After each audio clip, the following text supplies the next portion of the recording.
एक कथा है नरसी भगत की। ओके। कि ये जब पैदा हुए तो ना ये बोल सकते थे ना ये सुन सकते थे, और दादी को इस बात की बड़ी टेंशन होती थी। वो अपने गांव में कोई भी संत आता वो उनके पास लेके जाती। तो एक दिन एक संत आए थे, उनको देखते ही कह दिया था कि ये बहुत बड़ा भक्त बनेगा। अच्छा। और उनकी दादी ने रिप्लाई किया था कि जो बोल नहीं सकता सुन नहीं सकता वो कहाँ से भक्ति करने वाला। तो संत ने उनको अपनी गोद में बिठाया, नरसी जी के कान में बोला, बोलो राधा कृष्ण।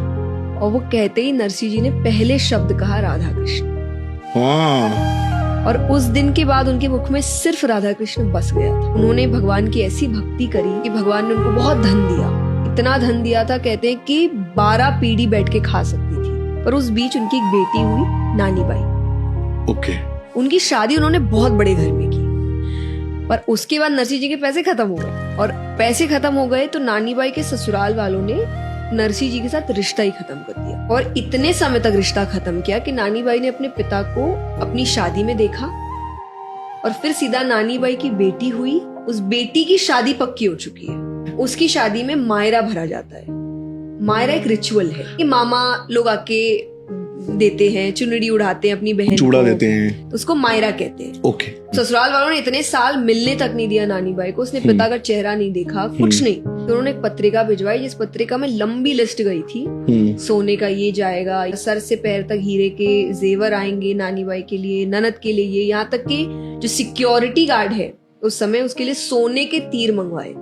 वो लिस्ट देख के भी बहुत खुश हुए और बोले इसको तो भगवान को भरना है। नानी बाई का भाई वही है। और वो 16 सूर्यों के साथ, सूर्या मतलब होते हैं अंधे साधु, तो वो गए मायरा भरने के लिए। वहां उनको बहुत सताया गया, उनको खाना नहीं दिया, उनको रहने की जगह नहीं दी। नानी बाई ने उनसे वो मिलने आई, जब पैसे है नहीं, कुछ कर नहीं सकते तो तुम आए क्यों, मेरी बेइज्जती करने आए थे यहाँ पे, कि मैंने शायद अपने पिछले जन्म में बहुत भयानक पाप किए थे, मुझे तुम्हारे जैसे पिता मिले। और वो इस पर भी उनको यही समझाते हैं कि ठीक है, काम कर, अपने ससुराल वालों के पास जा और एक और कागज लेकर आ मायरे का। उनको और क्या क्या चाहिए वो लिखने बैठेंगे। वो उससे पूछा, इसमें मुझे काफी टाइम मिल जाएगा, क्या करने के लिए, कृष्ण जी को डांटने के लिए। हाँ, अच्छा। उसमें कृष्ण जी को डांट रहे हैं।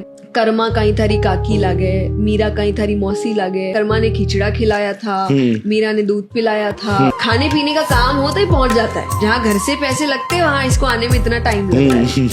नरसी जी की प्रार्थना सुनने के बाद भगवान आते हैं, महाजन का रूप बना के आते हैं, जिनको कहते हैं सेठ जी, व्यापारी। 500-600 साल पुरानी घटना। उस समय भगवान ने 56 करोड़ का मायरा भरा। उसी को हम कहते हैं नानी बाई का मायरा।